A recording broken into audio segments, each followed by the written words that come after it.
Good evening, welcome to video number 5 of my August video a day series.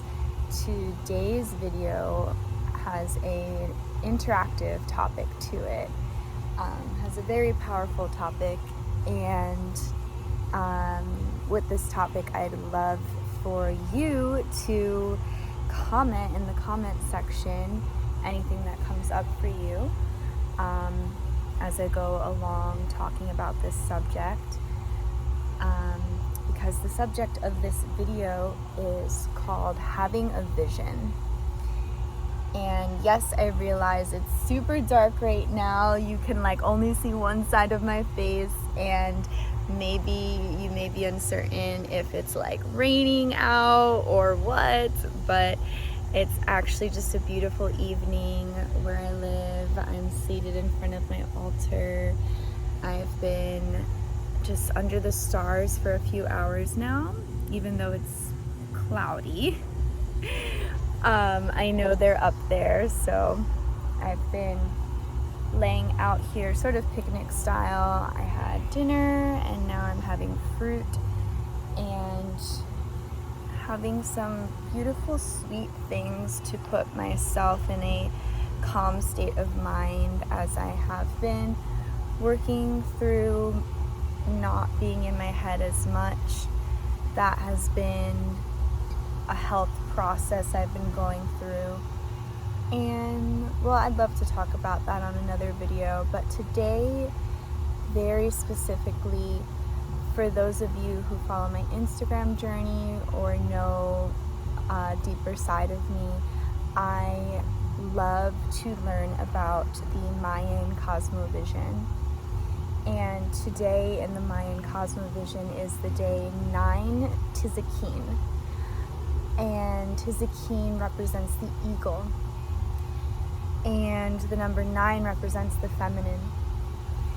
And today is a day to connect with the energy of Tzidkin, and this will still hold whether you watch this on 9 Tzidkin or later, because it's the energy that's being projected through. And with the number 9 of the feminine, it is a very healing day to connect with that vision. And I'm going to do my best to stay on topic, because when I start talking about the Mayan Cosmo vision and numerology, I can start to go in a lot of different directions in my mind. But today's topic is having a vision. And I also, as I was preparing for this video, I usually don't know what I'm going to talk about until the hour before. And so as I was preparing for this video, I was like, ooh, I think I'm sitting on my stone, on a stone. No, maybe it's just the blanket. I was thinking about the Lion's Gate that is in 2 days on Monday. I have been listening to content about it, and I feel that I may do a video about it tomorrow. And so as I've been listening to other people and women that I admire, listening to their downloads, what they have been receiving and understanding about August 8th, the Lion's Gate.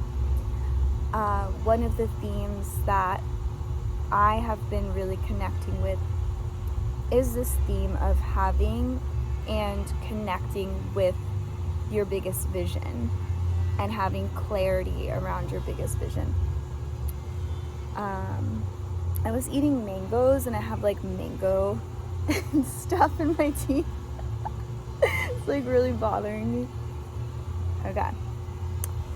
When we speak, we need to have everything clear, Anyway, so this super important day is coming up on Monday, August 8th, the freaking Lion's Gate. I keep talking about it.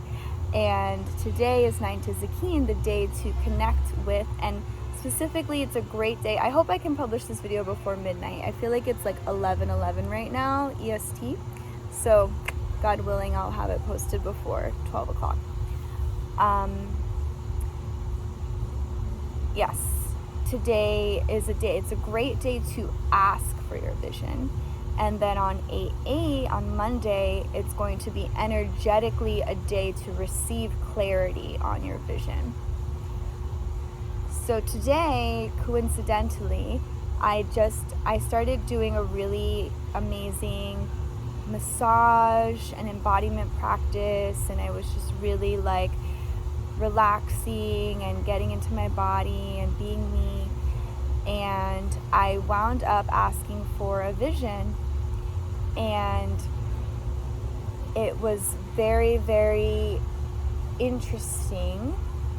I'm going to share about it in a minute, but here's the part of the video where whether you feel, I'll just drop it here so you can start to think about it, and then maybe after I share you'll have clarity on your vision. But I would love for you to share if you like, this is a place to just like affirm it, to write it down, to write it in the comments, and give it like the energy that it needs and deserves. So yes, if you have either had a vision for a long time or are now in a place where like either that vision, a new vision, a specific vision is coming to fruition, that's what I would love for you to share here in this video post. And I will be really excited to go back and read. I am going to be really excited to go back and read all those comments over the years. And so, yes. So today I asked for and I called in a vision, and that vision that came through was the vision I had seeded for myself. Gosh, I feel like it was like at least 14 years ago. And that vision is to be an animator. And so I'm feeling really, really happy about that. And I am also asking for grace right now to be able to feed this vision and bring this vision into fruition in the perfect divine timing. I feel like I can say right now at this point in my life, at age 35 in the year 2022, that one of the biggest thing that I'm learning is about time and how long everything takes to come into fruition, and like how, but most specifically, how each thing that we call in with the desire to manifest has its own timing based on the magnitude, or maybe the magnitude isn't the correct word, but based on what it is. And the way that I am connecting with this right now, maybe it will change in the future as I develop. I am very much intending, and I'm very much, maybe desiring is the first word.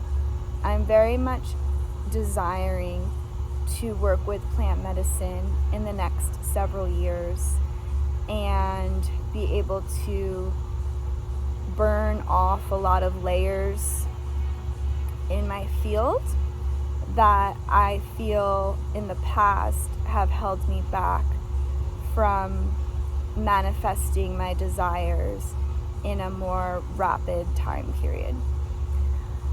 But that being said, I feel like what I'm realizing right now, or what I'm connecting to right now, is that we can look at our manifestations, like each manifestation is like a different plant. And you have like your mango plants, your apple plants, your coconut trees, your cacao trees, your herbs, and you have all these different plants and vegetables. And an apple tree is going to take longer to come into fruition than a rosemary plant. And a cacao tree is going to take longer to come into fruition than a lemon tree, and so on and so forth. So,